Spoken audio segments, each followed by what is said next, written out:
Hi, this is Anne from the Lounge Kittens from Download Festival. You're watching Ramsey.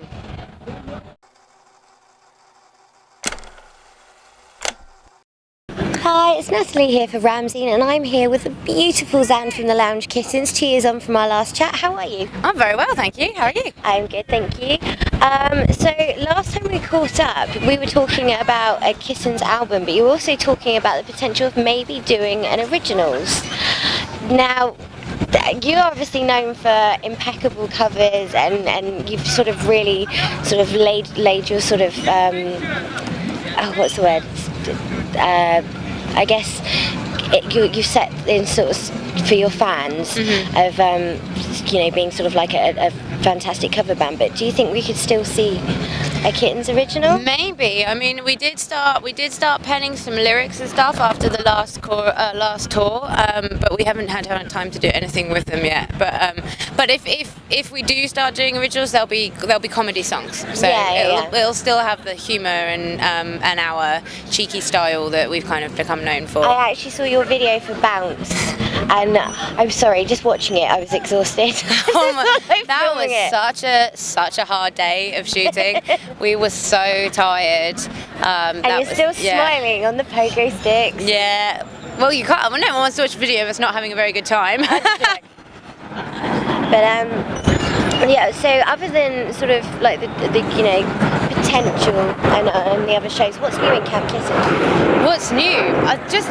Everything seems to be getting bigger and better, which is really exciting. And we keep kind of doing the same stuff, and it's like, from a technical point of view, our arrangements are getting more and more complicated. The harmonies are getting more and more complex. We're consistently challenging ourselves because we don't like to get bored.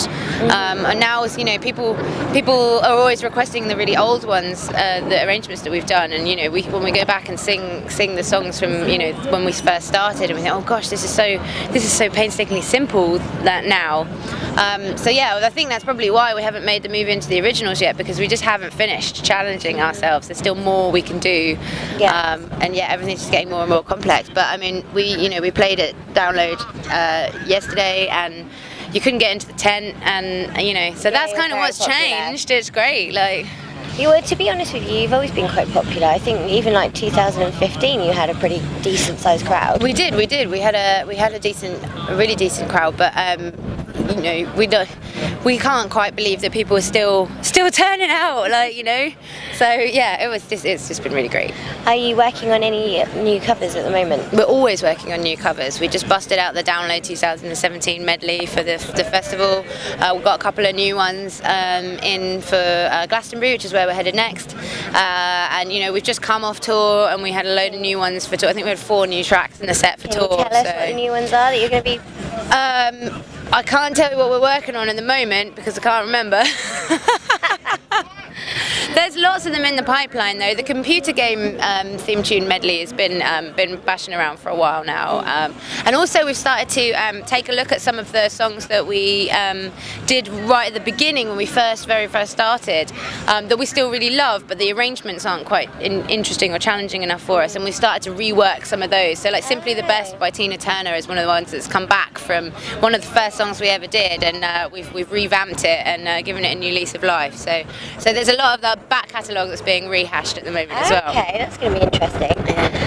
So do you have any sort of tours coming up? I know you've just come back off of tour, but... We do, but we can't talk about them yet. No, but the next week or two, we'll be making some really good announcements. So watch the Kittens pages. Yeah, so yes, watch the Kittens pages. We are about to announce a couple of tours that we're really excited about, so... Yeah. The other thing I was going to say, I mean, I've recently started cycling, and 10 milers are killing me at the moment.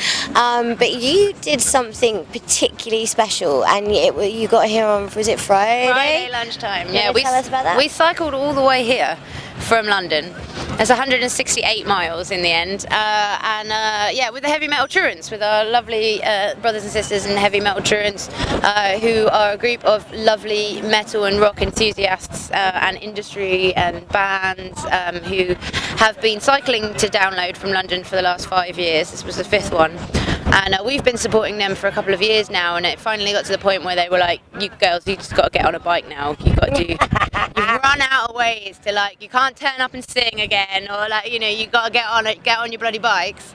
And so we did, and we really enjoyed it. It was really hard work, but we raised nearly £6,000 now for Nordoff Robbins Childline and Teenage Cancer Trust, and I've been really enjoying it. We've been training for months. I've seen some of the videos of, like, some of the girls like, yeah.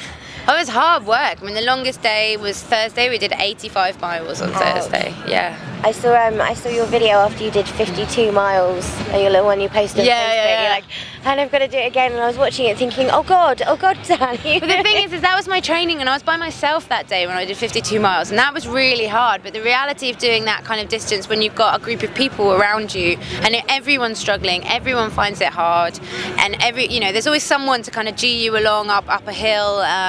And to push you forward, and everyone's just super lovely, and we made a lot of really good friends, and by that point people had donated so much money that you were just like, just gotta do it. Yeah, gotta do it. And I'm really proud because I did not get off my bike. Well done. Didn't push it up a single hill. That was my mission to myself. So I'm doing a skydive in about 2 weeks' time for a children's charity and for Kids with Cancer, and I am terrified. Yeah, man, I'd be terrified.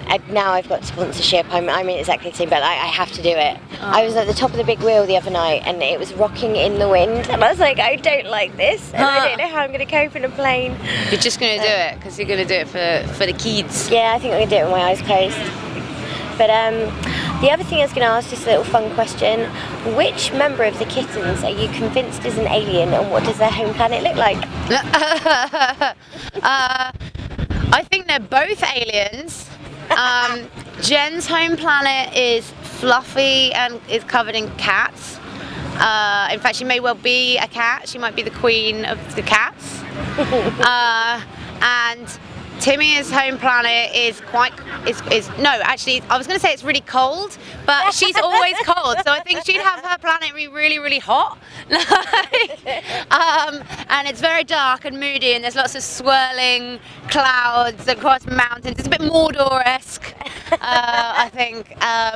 But probably inhabited not by orcs, but by tiny little Space Invader type characters. Space kittens. Yeah. Okay. And from all the tours, what would you say was your most memorable moment?